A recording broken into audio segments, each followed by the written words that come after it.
제가요, 오래전부터 인터넷 공간에서 안티 기독교인들하고 논쟁을 벌였습니다.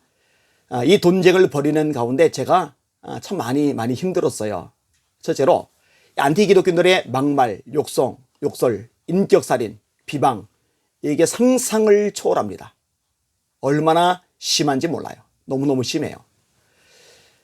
두 번째로, 이런 것들을 보면서 안티 기독교인들이 저를 비방하고 공격하는 그 내용들을 보면서 저를 지지해주고 힘을 실어줘야 될 줄 알았던 동료들이, 심지어 동기 목회자들이 저를 같이 비방을 해요.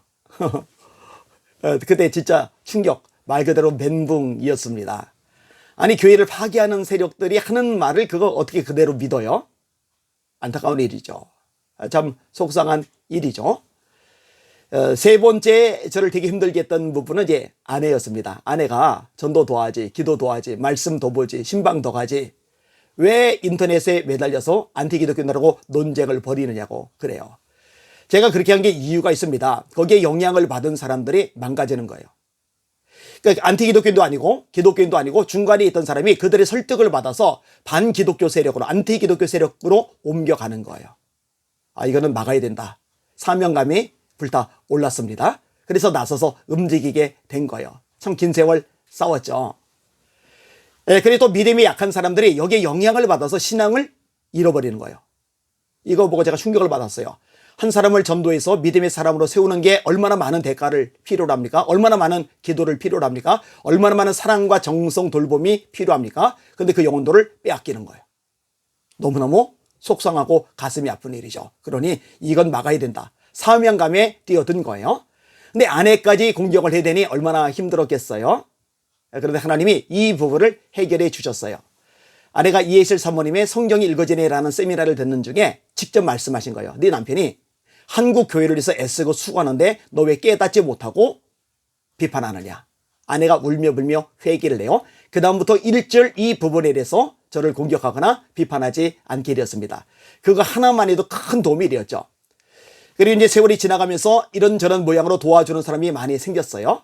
또 법적인 소송이 진행되는 와중에서도 도움 주는 사람들이 생겼습니다. 김승규 원장님이라고 계세요. 법무부 장관을 지내셨고 또 국정원장을 지내셨죠. 이분이 변호사 비용을 대해 주셔가지고 법적으로 소송을 진행했고 6차례 승소를 받아냈습니다. 그리고 세월이 지났어요. 하나님이 저를 이런 모양 저런 모양으로 굉장히 많이 높여주셨어요.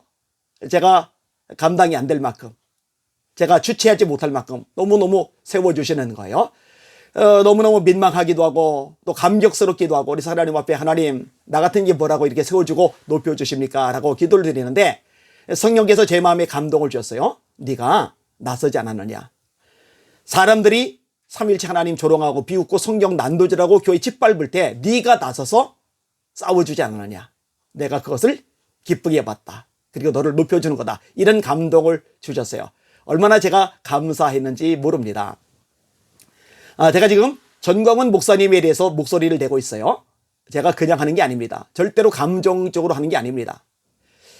선을 넘었다고 판단이 든 거예요. 진짜 이거는 안 된다라고 판단이 된 거예요. 그리고 돌이키기를 원했어요. 받아들이시기를 원했어요. 이걸 고친다면은, 돌이키신다면은 더 많은 사람 붙여주시고 더 많은 힘과 영향력을 주시리라고 생각이 된 거예요. 정말 충심으로 이야기를 끄집어내는데요. 그게 안 되는 거예요. 자, 제가 어떤 이야기를 했습니까? 최근에 제가 보고서 충격을 받은 거예요. 웅천이라는 승려를 기도회 강단에 세웠잖아요. 기도회 아니라고 그러는데 거짓말입니다. 기도회라고 너아라 TV인가 거기도 딱 써 있어요. 써 있는 상태에서 올라간 거예요. 그때 뭐라고 돼요? 하나님과 부처님이 대한민국 국군을 보호하셨다. 하나님은 부처하고 나란히 놓을 수 있는 분이 아닙니다. 저보고 왜 불교 무시하느냐고 또 불자들이 뭐라고 얘기를 하는데 어쩔 수 없어요. 그런 말 들어도 할 수 없어요. 하나님하고 부처는 나란히 놓을 수가 없습니다. 하나님 절대로 그거 기뻐하지 않습니다. 하나님이 보호하신 거예요. 하나님이 보호하신 거예요. 목에 칼 들어도 할 수 없어요. 하나님이 보호하신 거예요. 하나님하고 부처가 나란히 놓여서 같이 보호한 게 아니에요. 이런 것들을 어떻게 허용하고 용납을 합니까? 그리고 하나님과 부처님이 대한민국 국군을 보호하사 이렇게 말하는데 어떻게 거기서 아멘을 합니까? 이거는 잘못된 거예요. 이렇게 되면은 절대로 안 되는 거예요. 그러니 제가 목소리를 낼 수밖에 없는 거죠. 하나님께서 기뻐하시지 않는 모습이니까요. 하나님께서 진노하실 모습이니까요. 정신 바짝 차려야 됩니다. 자, 그 다음에 이것이 최근에 알게 돼서 충격을 받은 거예요. 이름만 대면 알만한 영향력 있는 목사님이에요. 교계에서 유명하신 분이니까. 그분이 저한테 전화를 하셔서 전광훈 목사가 성령의 본체라는 말을 쓴다고. 그래서 이게 어떻게 된 건가? 진짜 설마 그랬을까? 아무리 이상하게 엇나가도록 그렇지 성령의 본체라는 말 어떻게 쓸까? 이 성령의 본체라는 말은 성령과 똑같다는 얘기입니다. 그런 근본 하나님의 본체시나 하나님과 동등됨을 취할 것으로 여기지 아니하시고 오히려 자기를 비워 종의 형체를 가지사 사람들과 같이 되었고 사람의 모양으로 나타나셨음에 자기를 낮추시고 죽기까지 복종하셨으니 곧 십자가에 죽으심이라. 이게 빌립보서 2장의 말씀인데 예수님에 대한 묘사요. 하나님의 본체시나 하나님과 똑같다는 거예요. 삼위일체. 성령의 본체라는 얘기는 성령님과 똑같다는 얘기예요. 다시 말해 하나님이라는 얘기예요. 이런 얘기를 누가 한 거예요? 근데 이런 얘기를 한다고 교인들 앞에서 자랑스럽게 떠벌려요. 제가 털썩 주저앉았다고 그랬잖아요. 손이 덜덜덜덜 떨렸다고 그랬잖아요. 이건 안 되거든요. 그리고 여러분도 성령의 본체가 되십시오. 이런 말을 어떻게 감히 끄집어 됩니까? 이거 회개해야 됩니다. 이거 신성모독입니다. 정말 더럽고 떨리는 일을 한 거예요. 어떻게 이런데도 제가 가만히 있겠느냐고요. 그리고 이전부터 지적하며 이야기하던 내용들입니다. 예배 시간에는 욕하지 말아라. 하나님이 계시는데. 우리가 두려고 떨림으로 예배 드려야 될 존귀하신 하나님이 계시는 곳에서 어떻게 욕설을 함부로 내뱉습니까? 전에부터 얘기했던 부분이잖아요.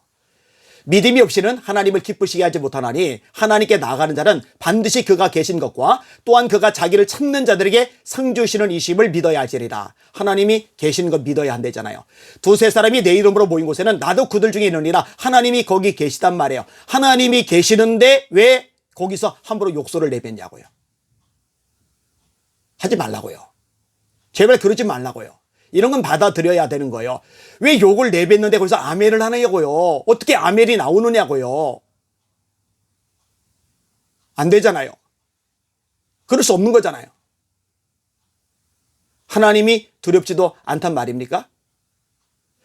그 다음에 또 하나 네 번째 언급했던 것인데 예배 시간은 성부, 성자, 성령 삼일째 하나님만 높여야 됩니다. 다시 말합니다. 성부, 성자, 성령 하나님만 높이는 게 예배입니다. 어느 누구도 높아지면 안 됩니다. 내가 있다 이러면 안 돼요. 바울처럼 내가 아니요 나와 함께 하신 하나님의 은혜로다 해야 돼요. 너무 자기 과시가 많아요. 너무 자기 자랑이 많아요. 너무 자기를 PR을 해요. 오살리 기도원에서 집회가 열렸어요. 전광 목사님이 입장을 할 무렵이죠. 전부가 일어나서 기립박수를 쳐요. 그러면 말려야죠. 그러지 말라고. 이건 잘못된 거라고. 지금은 예배 시간이라고. 이 예배 시간은 성부, 성자, 성령 삼일째 하나님께만 영광이 돌아가야 되지 내게 영광이 오면 안 된다고 이렇게 말을 해야 돼요.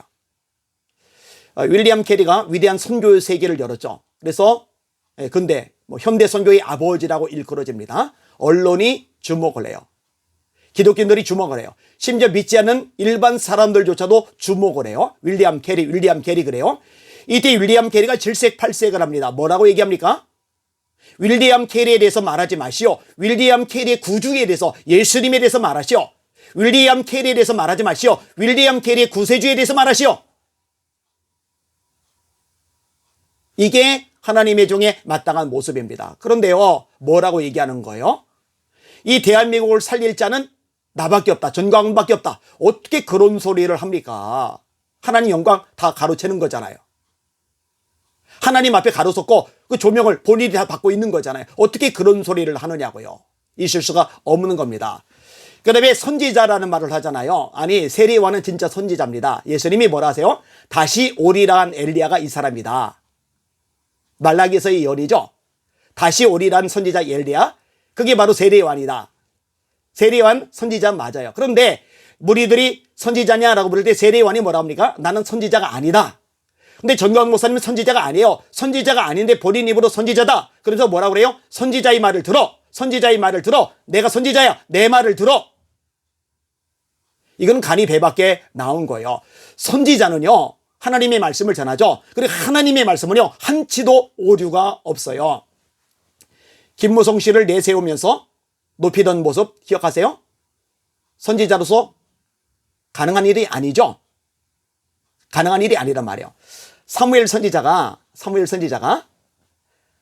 엘리압을 보고서 기름을 부어 왕 세우려고 그래요. 그런데 하나님이 막으시죠. 내가 이미 그를 버렸다. 사람은 외모를 보지만 나는 중심을 본다. 그리고 다윗에게 기름 부어 왕을 삼게 해요. 선지자가 잘못 판단할 수는 있지만 잘못 말하거나 잘못 행동하지는 못해요. 왜? 하나님이 브레이크를 거시기 때문에, 고쳐주시고 수정해 주시기 때문에. 따라서 선지자가 진짜면은 진짜 선지자의 입에서 나온 하나님의 말씀은 반드시 이루어져요. 근데 김경재 그분이 통일 대한민국의 대통령이 될 거다. 그거 맞았어요? 문재인 끌어내릴 거다. 그거 맞았어요? 얼마나 틀린 얘기를 많이 합니까? 만약에 진짜 선지자라면 있을 수가 없는 거예요. 진짜 선지자라면 입에서 나오는 게 하나님의 말씀이고, 하나님의 말씀이면 100% 이루어져야 되는데 100%가 아니라 다 틀려버리는 거예요. 죄다 틀려버리는 거예요. 그런데도 선지자래요. 그리고 초종하는 사람들이 전광훈 목사님이 선지자래요. 댓글로 계속 선지자래요. 선지자. 이거는 심각한 겁니다. 잘 새겨 들으셔야 됩니다. 지금 이 부분 때문에 힘들어하는 사람들이 많이 있어요. 우리 교인들 중에도 꽤 있어요. 제가 부대치지 않았으면 하는 거죠. 예전에 제가 섬기던 교회 교인들이 제가 안티기독교인들하고 논쟁 벌일 때 거꾸로 저를 비난하게 됐는데, 지금은 저를 비난하기는 않지만 힘들어하고 있어요. 일부. 그런데요, 그때도 그렇고 지금도 그렇고 제가 감정으로 하는 게 아니에요. 사명감을 가지고 하는 거예요. 하나님의 말씀에 입각해서 하는 거예요. 이걸 좀 잘 알았으면 좋겠다는 마음이 간절합니다. 너무너무 속상하고 가슴이 아파요. 주님 도와주세요. 불쌍히 여겨주세요. 이 기도 소리가 저절로 나옵니다. 전광훈 목사님, 회개하셔야 됩니다. 하나님께로 돌아가셔야 됩니다. 말씀으로 돌아가셔야 됩니다. 안 그러면 하나님이 손대실 수밖에 없어요. 제 중심 어린 이야기를 잘 귀담아 들으시기를 바랍니다. 이 방송을 듣는 시청자 여러분들 잘 분별하세요. 제발 좀 잘 분별하세요. 제가 이야기한 것이 말씀에 입각해서 틀렸다면 그걸 얘기하세요. 그리고 말씀에 입각해서 옳다면 여러분들이 그것을 따르셔야 됩니다. 제발 그렇게 되시기를 주님의 이름으로 부탁을 드립니다. 날마다 주님 바라보고 주님의 이름으로 전진하며 승리하십시다. 할렐루야.